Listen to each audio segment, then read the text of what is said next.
Hello and thanks for joining us on the midweek edition of Journalist Hangout. I'm Ayodele Ozubakum. Today on the program, Ministry of Works gets largest allocation for 2020 budget as National Assembly set November 28 target for passage. Defense panel wants indicted army captain, soldiers prosecuted over TARABA police killings. And later on the show, police intensify patrols as 150 gunmen attack Sokoto village. Another group kidnaps 9 in Abuja. I'll be hanging out with Babajide Kolade Otitoju and Dari Odufookon. So if you're ready, let the hangout start now.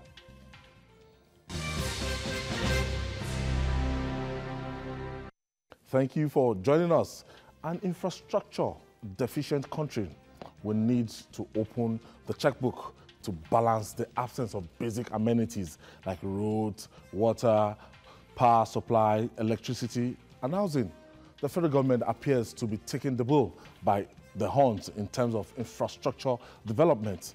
In the budget proposal presented to the joint session of the National Assembly by President Muhammadu Buhari on Tuesday, the Ministry of Works and Housing got the highest allocation of 262 billion naira out of the 10.33 trillion naira projected for 2020. The Ministry of Power got 127 billion naira. Meanwhile, the lawmakers have expressed a desire to revert to the January-December fiscal calendar by ensuring the passage of the 2020 Appropriation Bill on the 28th of November. Jide, this is Novell. If the president actually presented that budget yesterday, this is October. If they can work on it 1.5 months or 1 month, say before they go on Christmas break, they're going to get the target, and the president will have cause to sign, because it's not just the National Assembly passing it on the 28th. It is when it gets to the presidency and the president is okay and satisfied with it, we can sign it as appropriation law, so that everything we have to do within December, by January, they'll start implementing. Do you see this happening? But actually, before we go into the figures. Well, it's down to the ministers and the National Assembly. Budget delay is not often caused by the National Assembly alone. Of course, it is their responsibility to thoroughly look at the budget proposal, to beef up what's allocated to some sectors. It's well within their rights to do that, and come up with what, in their wisdom, is the appropriate amount of money to be allocated to the different MDAs. But of course, in the past, we've had situations in which ministers didn't show up on time. It's on record that the president had to literally issue an ultimatum for ministers to go and defend their budgets. So we usually blame the National Assembly because we think that, oh, the National Assembly is simply there to rubber stamp what's been presented to it. But we've had situations in which schools that didn't exist, found their way into the Nigerian budget. And it was at the National Assembly that was discovered. Go school compete with vice principal academic, vice principal admin, principals, and a full complement of staff, and money allocated. So the budget document has to be thoroughly looked at. The questions that need to be asked must be asked. If, for example, they do not see our oil benchmark as demonstrating wisdom, it's within their right to say no. This is too ambitious for them to scale it down. Okay, so this is what takes time. The bulk of the work gets done at the committee level, the various committees of the House of Reps, especially, and the Senate. So this is where we experience delay. So that's why I'm saying both sets of people, the National Assembly and the executive, they have to commit themselves to doing this thing with speed, with honesty, with painstaking hard work. That's how we can get there. Okay, Julie, let's check the facts behind the figures right now. Now, we are indebted to a tune of 24 trillion naira as I'm talking to you. And out of this year's budgets, over 2 trillion naira has been earmarked to service part of that budget. Yeah. The revenue generating agencies, they've been mandated to get 8 trillion naira. That's the fares of this world, the Nigerian Customs Service of this world and everything. And, you know, we are talking about a budget of 10-point-something trillion naira. Yeah. 10.33 trillion naira. This is the first time we're going to meet this benchmark. If you convert this to dollars, this is like 27 or 28 billion dollars. And a lot of people will say that for a country as big as Nigeria, it's not too ambitious. But the revenue drive of 8 trillion naira to be to be expected from this revenue generated agencies. You see, when I looked at the budget and I listened to some of the analysis, the question that I've continued to ask myself, ultimately I will ask the people concerned, because the Minister of Finance, when she was reading the speech, I saw her stammering. The truth is, revenue is an issue. When you look at this budget is already in deficit of 2.5 trillion.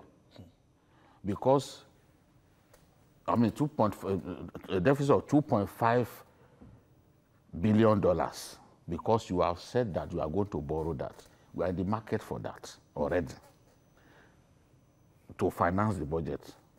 We've made up our minds.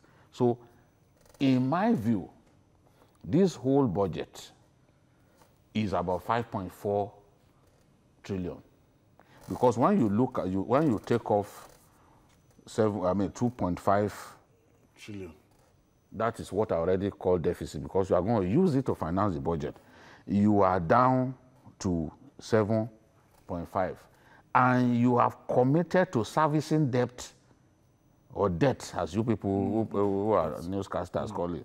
You are committed to servicing debt with about 2.4 trillion. So, in my view, the actual size of the budget is actually 5.4. And why are we facing this problem? Is because of revenue shortfalls. The revenue generating agencies are not doing well enough. If you close the borders till tomorrow, or till kingdom come, those who will still escape will escape. I went to Libya, to do the story those bandits that I went to speak with. I saw people breaching the defense that we put there to avoid smuggling. I saw people smuggling, driving furiously into town. So this thing is there. The revenue is where we need to work on. Otherwise, we are just wasting our time. When you look at what we are going through now, we will not be able to find sufficient money. Whereas I've consistently said that there are some bullets that we need to bite as a nation that we refuse to bite. And it will help us to find the money that we need. The subsidy is there. Tell me any country in the world that operates dual exchange rate. I challenge you to mention any country in the world that operates dual exchange rate. We are not ready. We hold on to it stubbornly, and we are killing ourselves. Because on every dollar, you are losing 60 naira. For what? So there are things. If you are servicing subsidy with about 1.5 trillion every year, isn't that a matter for concern? Americans don't service. They don't subsidize consumption. They subsidize production. But in our own case, we are subsidizing. We are making rent seekers rich, fat at the expense of the rest of us. It can't work. 262 billion naira for Ministry of Works and Housing, and we are thumping our chests. And when I look at the level of infrastructural decay and infrastructural deficits facing the country, this money is just like pouring. I read somewhere some people saying we are committing too much to the Ministry of Work, and I was shocked. I was shocked because it is possible the person making the comment does not live in Nigeria. Because if you live in Nigeria, any part of Nigeria, I mean, any part, thank God the maestro said he just came back from Katsina. Katsina, the last time I visited before this recent visit was some 5 years ago. It was possible for you to drive the whole of Katsina from the Emir's Palace to Dandagoro on the way to Kano without seeing a single pothole. But unfortunately, it is not so again. Those are areas where the grounds are even very hard and strong. Then come to Lagos. Let us leave the state roads. The so-called federal roads. So-called federal roads. Of course, the Lagos-Ibadan Expressway will continue to go up money until one day when they will just tell us, oh, we are through with it. Then go towards Ikorodu. The Ikorodu-Ijebu-Ode Road, that's the Ikorodu-Tokin Ijebu-Ode Road, is in total state of collapse. If you are driving on that road in broad daylight, you dare not move as fast as you move even in a school compound. Otherwise, you could lose your tires. Then come this way and check the Shagamu-Ikorodu Road. That road is no longer in existence. It's gone. It's no longer in existence. And that's a road that was commissioned with fanfare. The Ogun section of it was said to have been almost completed. We saw, you know the funny part of it, we saw that road done. But that portion between Ogijo towards Mosimi that was almost completed, then has been swept away. Totally. It's not as if substandard. It's not standard, it's not damaged. Ayo, the road is swept off. Those are the federal roads you can boast of in Lagos.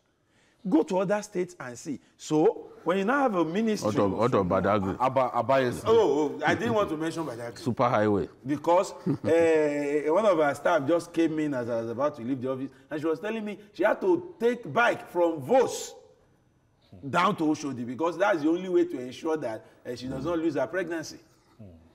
That is trying to tell you the state of that road. If you now have a ministry that have to grapple with all this, nationwide, 36 states, 262 billion naira. And we expect that... How soon we share from this? From that budget. You see, the truth of the matter is, when we talk about economic recovery or re-engineering, until we realize that factors like roads and transportation are key to economic drive, then we are not ready to start as a nation. The entire budget would not have the desired effect on the life of the people until factors like roads and infrastructure are better considered. I am not saying other sectors should be abandoned for this, but I expect that in subsequent budgets, let's do better than what we have done. Then to the members of the National Assembly, this is challenging, very challenging, because scarce resources as this is will now be struggled for by the various constituencies. So when I just mentioned the federal roads in Lagos, honorable members like the honorable member representing the Ikorodu federal constituency will have to justify his position by ensuring Jimmy Benson. I know him as a fighter, and when the issue is about Ikorodu or Lagos, the guy is resilient. I expect him to go all out, and I know he will go all out. But I'm beginning to pity him already. He's going to be fighting with honorables from other 35 states, including Abuja, for these scarce resources. They have 100 billion naira for their own constituency projects. The entire 469 lawmakers, both senators, and then he's going to have to get a chunk of that. They have 100 billion fight for this. So it is a challenge for lawmakers. So if you are going to look at your lawmaker in the face and say, what have you done for us? Consider the fact that this is the peanut they have to fight for. Jide, 127 billion naira released for power And, you know, when we're talking about solving our power problem, we're talking about, you know, consistent budget, consistent allocation of investments in that sector on a yearly basis in the next 5 years before we can get results. No, the truth is, what the World Bank projects that we must spend on the power sector consistently for 5 years before we can get there. Even the Nigerian banks put together cannot fund. So let's get that right. We cannot, Nigerian banks put together cannot fund it because they are not just going to throw all their money on one sector. That is a fact. I'm happy the new minister is from Taraba State. He's an engineer. He went on Martin VOA, Hausa service, and admitted that nothing, absolutely nothing had been done on the Mambila power project. And we see it in our The budget. minister said it himself. Yeah, yeah. You know what our people were doing? Mambila. You know what our people were doing?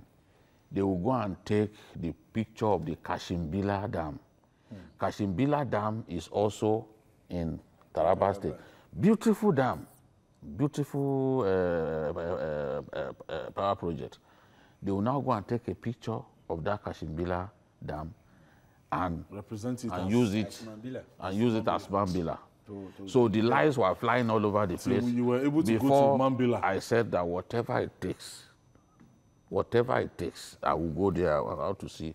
And thank God, I got there and saw Nothing is on ground. not one mudu of sand, not one Congo. We saw pictures. Or sand. Famous Mambila that were always Almost this completed. is for Mambila. Yes. This is for Mambila. Not one Congo, as the Badon people call that measure that they used to sell beans and all that. Not one Congo of sand had been poured at the site. So it shows how unserious we are as a people. If we truly want businesses to grow, there is no way businesses can thrive without electricity. Because when they have to generate power by themselves, it sucks into their margins. What should come to them as profit will not come to them. So if government truly wants to help businesses to grow, we must think of the best way to energize the private sector. Because government cannot do everything. Thriving economies go and check the private sector. The private sector is the driver of economic growth anywhere in the world. So for us to help the private sector to truly drive this economy and move us out of the mess that we have found ourselves, then they must focus on the power sector. I actually felt that much more will be allocated to the power sector.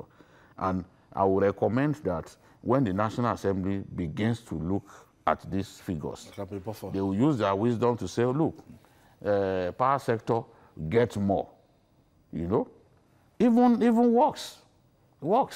That some people think already has far too much. In my view, Fashola has 430 road projects.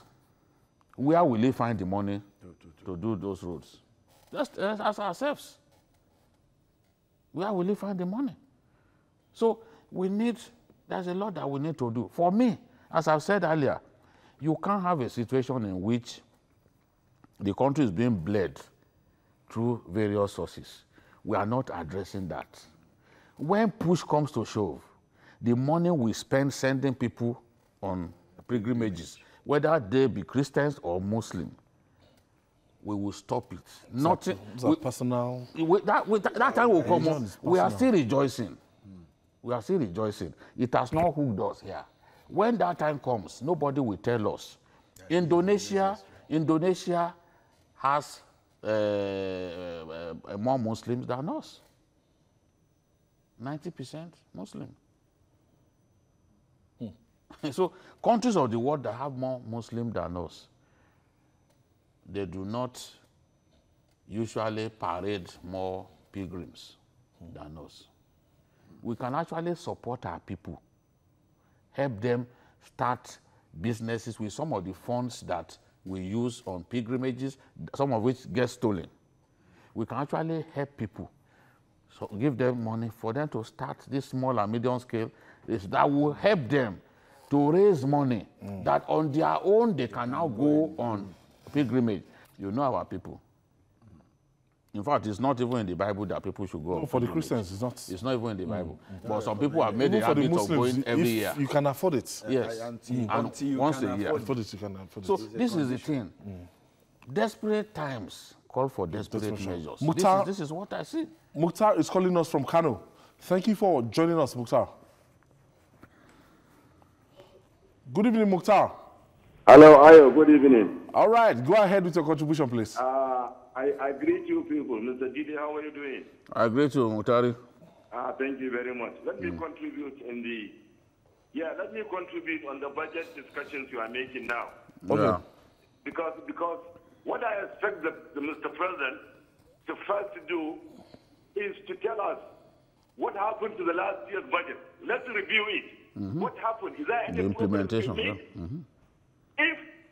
If there is no progress, what happened? What are the problems so that they could be addressed? Because, like the Mandela, money has been budgeted for that. What happened to it? And budget is a test of performance for any government. It is good to make a budget. It's one thing to implement it. Implement it, yeah. So I challenge anybody in Nigeria to come and tell us where 100% budget is being loaned as a loan from both foreign and local banks. It is not possible, and we're only deceiving ourselves. There are so many anomalies in that budget. And you can imagine National Assembly has 1.3 billion, while education and health has only 100 billion. This is ridiculous. It's ridiculous. We're not serious. We're not a serious nation. Thank you very much. Thank you, MUKHTAR, for your contribution. Look at education and what education and health got. Let me see to be sure. Health got 46 billion. Where is education? Education got 48 billion. It's less than what the National Assembly got. It's the same principle, the same negative principle that we have applied to subsidy. All of the people bringing refined petrol to our country, they are not up to 100. And look at how much we are using to service these people. In 2018, the people we are going to spend on recurrent overhead costs, we are going to spend 426 billion in 2020 on people who are not more than 3% of our population. The budget should be for everyone. I've said it, whether we like it or not as a nation, we will get to the point when we will tell ourselves that the civil service, the federal civil service especially, will be right-sized. because if they finish the implementation of this minimum wage. We have not done the consequential whatever that they are talking about. From level 15 to level 17. And we have projected that it will be this high. So is this how we'll continue? We'll spend all of this money to service 3% of our population? And we think it's right? Which country does it? Which country operates dual exchange rate? I challenge anybody to tell me. Which country subsidizes consumption? It's production that people subsidize. Why must everything be inverted once it is Nigeria? Because we have no other nation. So how to make Nigeria great, it should be our concern. Because if we fail to do it, we will all suffer. And our children will suffer. That is another thing to, to bring this document out. But we discovered that year in, year out, in the last 5-6 years, we don't follow it faithfully. Budget implementation has been a big deal around this part of the world. Now we want to change our fiscal year to January to December. God will help us. We'll be able to change it. But the 2019 budget, how far have we gone in the implementation? And not just the figures, disbursement of money for these projects. Like the last caller said, that is something we all need to know. And I would have also expected that the discussion of 2020 budget would actually start with the explanation of 2019 budget. Oh, this is how it fared. This was what we were able to do. By December. by would have gotten to this. But we are in October. This is how, ordinarily it should be quarterly. It should be quarterly. What have we had in the last 3 quarters? We've practically had nothing. But that is hearing. What can we see on ground? If we are to view what is available, the state of our roads, the availability of power, the state of our institutions and even primary and secondary schools. What do you have for education? 40-something billion. Like we can see, the National Assembly got more than both the education and health. Yes. In 2018 alone, the National Assembly got 139 billion naira. For how long are we going to subsume just 400, general interest 469 people? A few. You see, our expenses on overhead makes our budget laughable. The moment you bring our budget, and we go straight to what we are going to spend. What's the percentage of what the people? develops a nation is capital. It's the capital. So capital continues to suffer. Now, 97% will struggle with so less. 3% 48 will, and 46. It is unfortunate. 48 but for education. 46 for health. And then look That's at what. That's still below 100 Put million. it together. It is. I'm sure it is still not more than what. It's not up to their it's not constituency up to project. what. Their constituency project is 100 billion. So what is the constituency budget that cannot be built into the actual budget and monitored? Because when we begin to allocate as per constituency, as per lawmakers, are we able to monitor? It was budget or another organization that did a monitoring of constituency projects in the last 10 years, and the result is horrific. It is terrible. So the truth of the matter is, the budget as presented looks as manageable. But how far are we going to go? Before we wrap up on this, I want to. You think we complain on the president's actually enjoyed the cooperation of members of the Ninth Assembly, and we could see the cordial atmosphere and everything. It's a different. So what do we expect this time around? And for the National Assembly to say, come November 28th, we are going to finish with this. That is a plan. They've drawn up a plan, which, as I said, I expect both sides to faithfully adhere to it. It will be a massive achievement on the part of this administration if we can achieve the January to December budget cycle, because it will help us to take a big leap in terms of implementation. Because when budgets don't get passed on time, there's no way that implementation will not suffer. We hardly achieve 40% implementation. All this money. Yes. So, but if we are able to wrap things up quickly, then you can look ahead. You have the whole year, 2020 budget, everything is set by 1st January. You know, that will put us in a position of strength to be able to implement the budget. So this is what we wish to see. And I just hope that everybody will play his part so that this goal, the president's goal along this line, will be achieved. All right, still to come. Defense panel wants indicted army captain, soldiers prosecuted over Taraba police killing. We'll be right back after this break. Stay with us. Welcome back. Yeah, onto your multi-award winning program, Journalist Hangout. We're reaching you live from Television Continental here in Lagos, Nigeria. A new chapter in the unfortunate murder of police detective in Ibi, Taraba State was opened on Tuesday. The panel of inquiry set up by the Defense Headquarters to investigate the killing has recommended additional investigation and prosecution of the indicted Army Captain Tijani Balarabe, the kidnapped kingpin Amisu Bala, 4 police officers and the divisional crime officer in Ibi. The panel, led by Rear Admiral Ibikunle Olaya, found both the police and the military culpable in its reports. Dari, we were on this case for like close to a month, and we kept saying that we don't want this report to be swept under carpet. It's another thing for a report not to be swept under the carpet, and it's another thing for a report to be watered down. And substantially, I was looking at the words, the operational terms and everything in which they used to release these reports. And I will, for an average Nigerian would not understand the nitty-gritty of that recommendation. If we continue to consider institutional interest above the interest of this country, we'll continue to have repeats of the kind of thing that happened in Ibi in Taraba State. I am seriously disappointed in the choice of, not in the outcome of this, actually, because I would say these are security operatives. But the choice of words of this report is not pleasing. They are not pleasing to me, and I'll explain.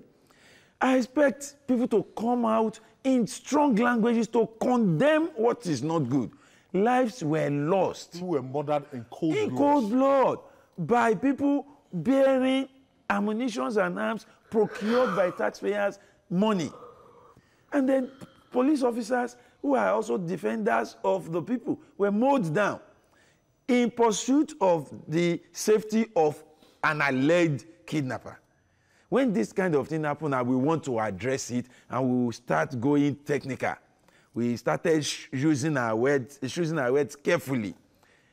I expect the report to say, look, the soldiers went overboard and they are criminally minded, or that particular individual. That particular individual went out to do this, and this is unacceptable. I did not see words that shows that the killing is unacceptable. And it is unfortunate. Sincerely reading through it, even my spirit was watered down. To use your word, if the intention is to water down the crime, they succeeded in the mind of the average Nigerian. Because I don't see how anybody will read this and relate it to that incident.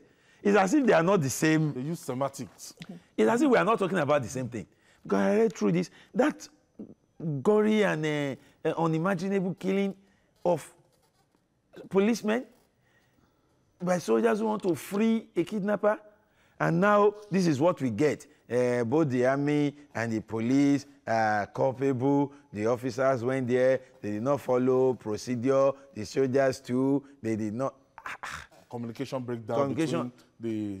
I don't think this is what should come from the defense headquarters. This is not encouraging. And any average Nigerian policeman reading this will be afraid for his life. But actually, this is like, this report is just like esprit de corps. Let's just keep it like that and make sure it will just pass away like that. No, the report is actually esprit de army, not esprit de corps.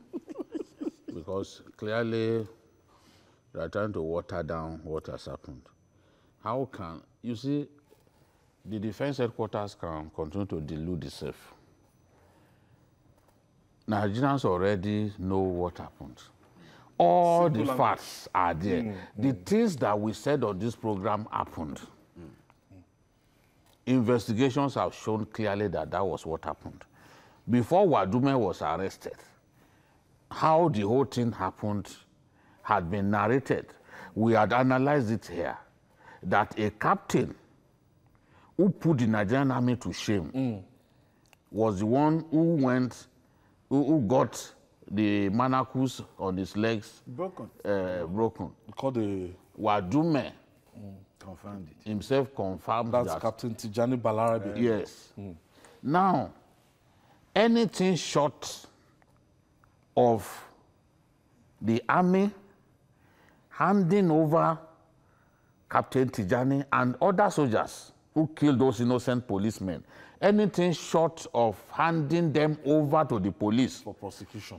is unacceptable, because that is the standard. Yeah. And I have examples.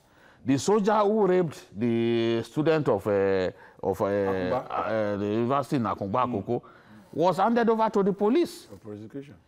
The soldier who had a rush to the head, or is it rush in the head that they call it, in I think Oka, Okay.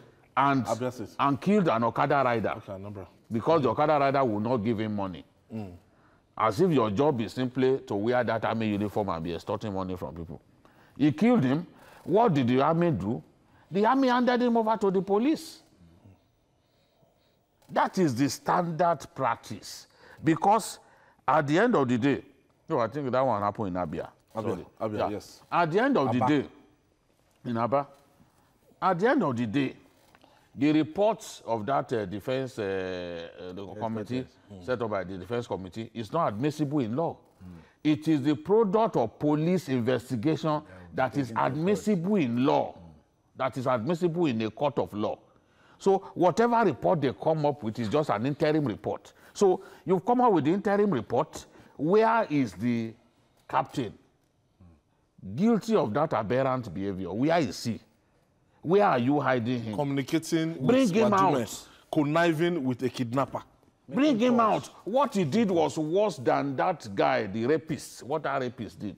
It's worse because human lives were at stake. After all, that rapist didn't even kill the woman.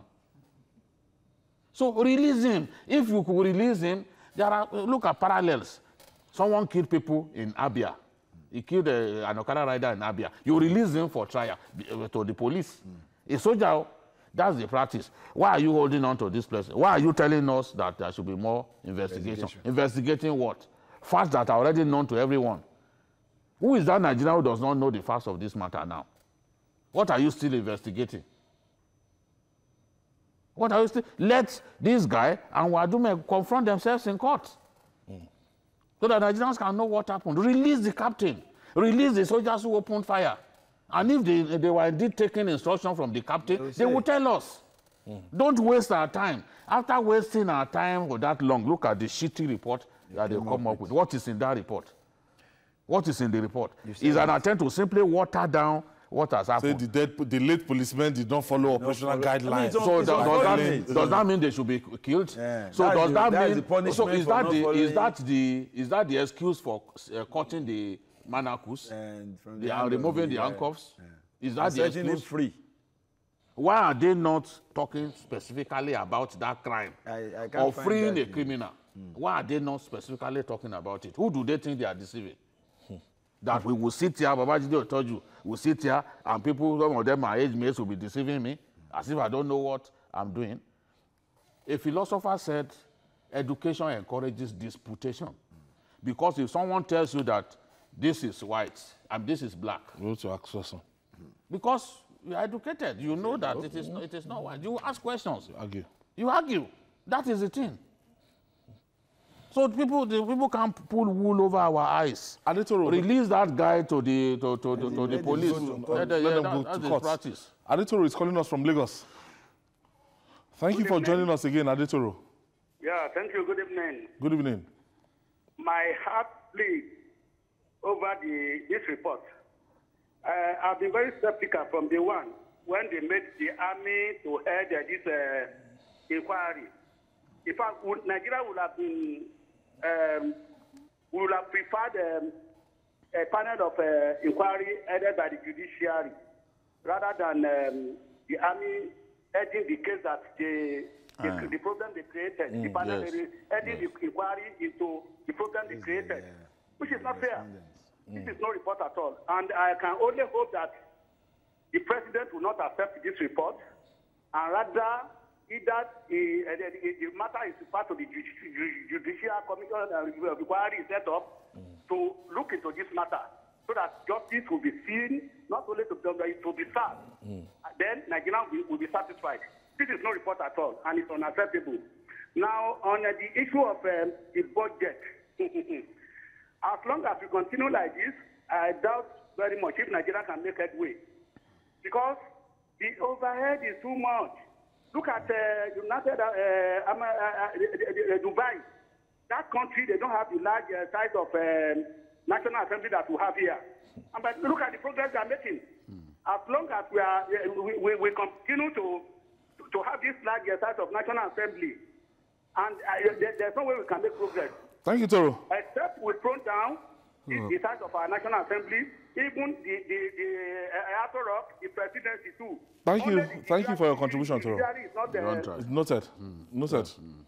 Dari, now, so they've called for further investigation, and I I was so discouraged I couldn't read the entire report, because when I saw the way the thing was going on, I thought they were going to address specifics, as Babajide said, you know.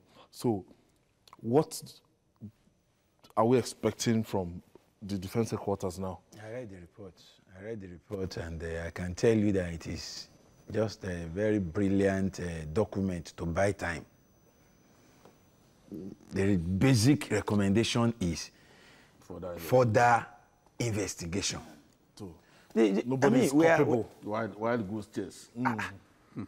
After the entire investigation by this panel, the panel is telling us to further investigate. Nowhere in that report did they say they are going to hand over the soldiers to the police. Which should be the next step. As prosecution. Said, esprit the military. Esprit the soldier or esprit the Nigerian army. That we should not expect anything. They are true. What they set out to do was image laundering for the army. They don't want the army to appear culpable. Culpable in this matter. From the first day. It is the matter with the army. It was a bad case for the army. For the army. So what they... Even if they didn't introduce themselves, you have no right to shoot to kill them. But we have evidence that those guys introduced themselves. Yeah, the soldiers. As trained soldiers, they could have shot those guys to maim them. Today, we'll be talking about some policemen who are in the hospital, wounded by soldiers. It won't be murdered. One did not even die immediately. Yes. And he was taken out, finished off. So, like you ask, what are we expecting from the defense headquarters? For me, nothing. We should, at this point, start advising them. And that's what I will do now. My advice to the... rig election. Yeah. The reports. My advice to the defense headquarters here is release Captain Balarabe and his co-travelers to the Nigerian police. Wadume, I think it's with the Nigerian police. Now, Wadume will be going to court with these soldiers, because it's not just about kidnapping. He's not being charged for kidnapping alone. He's also culpable in the killing of these... Ancestry to murder. Because he raised false alarm. Now, he raised the alarm. We want to charge him for that. Who are those who did the job? He called his friend. Who helped him to raise the alarm? He called his friend to say, see, these people are kidnapping me. And then, now, if we are going to charge the person who raised false alarm, where are those who finished the job? They are the soldiers. They are still with the Nigerian army. They should release them for prosecution. It is the standard practice anywhere in the world. Now that a crime has been committed, let the police and the judiciary take over. It is when the police and the judiciary do their work that the soldiers and Wadume will meet face-to-face in court. Questions will now be asked. And more revelations. And answers will come. Confirmation of the things we've been saying here will now be given to Nigerians. Wadume, he has already said it. He said it on TV. We all heard him during the interrogation. During his said he was taken to the barracks. He was taken to the barracks and his shackles were removed. They want to go and call a panel beater. And it was removed. So the moment you killed the policemen for not properly identifying themselves, the next thing to do is to free the criminal. Where that is acceptable or applicable in the books of the Nigerian army, we will know when they go to court. That is what we will expect. There is no... This is a very straightforward matter. Why Olone Shakin and co would waste our time the way they have wasted it, I don't understand. Rear Admiral Ibikunle Olaya. No, but he's just the chairman of it. Olone Shakin is the CDS. Okay. I know what I'm saying. Okay. You know? Olaya why did they have to waste our time if they knew this was what they would come up with? And call for more investigation. What's the meaning of that? Over a matter that is already clear-cut. You know? So why we want to set us on another wild goose chase, waiting till eternity, so that gradually we will forget about the matter. After a while, Nigerians will not. Then they will redeploy like the I said fellows. the other day, I said their plan is to kick the can down the road. Yeah. Just kick the can down the road. That's what they are trying to do. Give us something else. But it's so clear. This is not an ingenious strategy. It's not even. When the report was released, it didn't even take the headline at all, because we were already grappling with Mr. Lecturer as I yesterday. No, this is no report. It's not a report. This is not a report. All right. Finally, The issue of insecurity has become a daily meal in our national menu. Life in Nigeria has been difficult, but insecurity has assumed an explosive dimension. The villagers in Tureta local government area of Sokoto State are the latest victims of attacks by armed bandits. On Tuesday, about 150 gunmen invaded the village and made away with undisclosed number of cows. In similar fashion, gunmen are dressed in army fatigue, abducted 9 persons, including a 12-year-old boy in Kuje area of Abuja, this Abuja here. The country's capital. We ask, when will this atrocious murders of banditry and kidnapping end? Babaji, crime story every day across the country. In fact, this cannot even make headline again. It just be talked somewhere in the newspaper. And I'm so what happened in Sokoto? Because I thought Sokoto is not a major, I thought it was just people coming from outside the border and terrorizing Nigerians. I don't know, maybe that has been intensified now. No, the Sokoto too has had problems with banditry. Some local governments close to Katsina, close to Zamfara, they've had issues. Close to Niger Republic too. Isa, local government, for example, those where an in-law of former governor Atahiru Bafarawa was kidnapped the other day. So Sokoto has had its fair share of banditry, and that was why the governor too keyed into the idea of amnesty and dialogue with the bandits. But you see, yes, even before you achieve total peace, there will be some elements who would not immediately buy into the idea. So I think that this is what has happened, because when you look at Katsina, it's also happened even after the signing of the agreement, they still continue to kill people. So it then means that the Sokoto state government, the governor must realize that the battle is not over. We have the Nigerian Air Force deployed in Katsina. You know, they have their base in the airport in Katsina. They are supposed to ensure that our people are safe. Yes, they are supposed to ensure. So the Air Force and the Army, they have a lot to do. So these people shouldn't just be allowed to be killing our people the way they are doing. And I'm worried for Abuja, because it's becoming clear now that kidnapping as a crime has found its way into Abuja. Remember the daughter of Umar Ado, that's Atiku's cousin, Abaka Atiku's cousin, whose daughter was kidnapped, and he had to part with $15,000 in bitcoins before the daughter was released. Now, on the streets of Abuja, people are being picked up by kidnappers. Many of those cases don't get reported. Commercial vehicles, you know? chance. But look at this one now. Look at this one.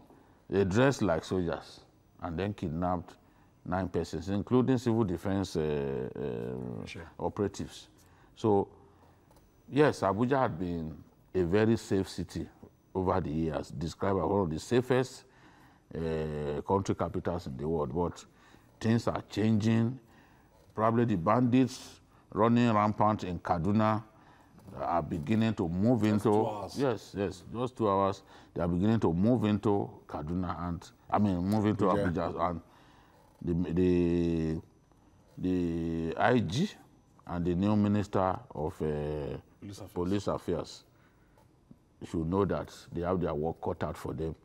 The federal capital must be kept safe for everyone. And my friends in Abuja, Kunle, Jadunola, and the rest of you, better watch your back every time you are going to buy stuff in that grocery shop and other places. Kidnappers have entered Abuja. God protect you. Dari, it's even alarming that Abuja for some time, apart from the Boko Haram attack that we experienced at the earlier parts of the 2099, 2000. But what, I mean 2009, 2010, 11. It has been relatively safe, as Judy said. So, if this can be dealt with by this police intelligence. Yeah, we need a lot of intelligence, because if we allow this crime, kidnapping precisely, to overrun Abuja, we will be in trouble. Not just because it is the capital. It is also the heart of business in Nigeria, the government of business. And the moment Nigerians feel Abuja is not safe, there is this feeling that nowhere is safe. Yes, that's what is it is the headquarters of the Nigerian army. It is the seat of power of the Nigerian police. This is where the Nigerian Air Force has its. So if it is not safe, then there will be the feeling of uncertainty, lack of safety anywhere across the country. I read somewhere that the kidnappers of the 9 people in Abuja are already asking for ransom. That's to tell you it is strictly business. Yeah. And this is one thing we've been warning about here, that if we don't, as a nation, we must find a way of ensuring that kidnapping stop being lucrative. It is too lucrative, and to criminals, it is easier than robbery. When it is so cash. Robbery, you're not certain you get lump sum. Lump sum. You're not certain you get, and the danger. Very money spinner. But kidnap looks like a money spinner. And every day, people who started with 500,000 moved to 1 million, to 3 million, and they are getting away with it. People are paying $1 million to kidnappers. For all you need to do is grab their relatives and they will drop money. If we don't find a way of making it less lucrative, if we don't find a way of making it dangerous, and how do we make it dangerous? It is to ensure that through intelligence, we can get you, and once we get you, you will pay for it. And that settles. My final caller for today, Rahim, is calling us. Thank you for staying with us, Rahim, from Osun State. Hello, Rahim. Hello, good evening, Babajide. Are you calling from Osogbo or where? I'm calling from Osogbo. Okay. Good evening. Good evening. Good evening. Thank you very much. Please, police, what are they doing? Because it baffles me when they say kidnapping here, kidnapping there. What is the work of the police, for God's sake? Please, commit them. Any place they kidnap, the BPO should be in problem. Yes. Thank you very much. Thank you, Rahim. There's a general, what will I put it, military operation across the country. Python dance is going on in some areas. Across geopolitical zones, as I'm talking to you now, there's a Operation Crocodile. They just started in the southwest. They just missed all the listing. So this should be able to have impact. All right, to stem the tide of this banditry. It's tough. It's tough. If you know how much efforts have been made to stop the kidnappers on Abuja Highway. Abuja Kaduna? Yeah, Abuja Kaduna Highway, from kidnapping people. Yet they continue to kidnap people almost every day. We've poured soldiers into the place. We've sent policemen to the area. Yet they are still kidnapping people. They are still kidnapping people. In Kaduna State today, Chikun local government, they will break into your house and kidnap you. You can hear what those Catholic priests said, that we are tired of being kidnapped. They are targeting pastors. What's going on? And we hear Operation Crocodile Smile here, as if there's anything like a crocodile smiling. Python dancing. Who has seen a python dancing? So this is the thing. We are unable to stem the tide of crime in our country. And the president has to give these guys KPIs.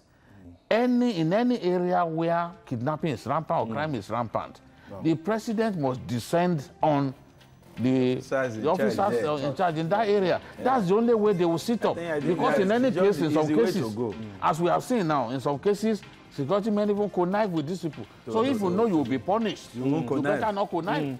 Dari Ojufokon, I want to thank you so much. Thank you very much. Thank you. And BKO, Babajire Kolade Otitoju, thank you for this edition again. And that's our offering today.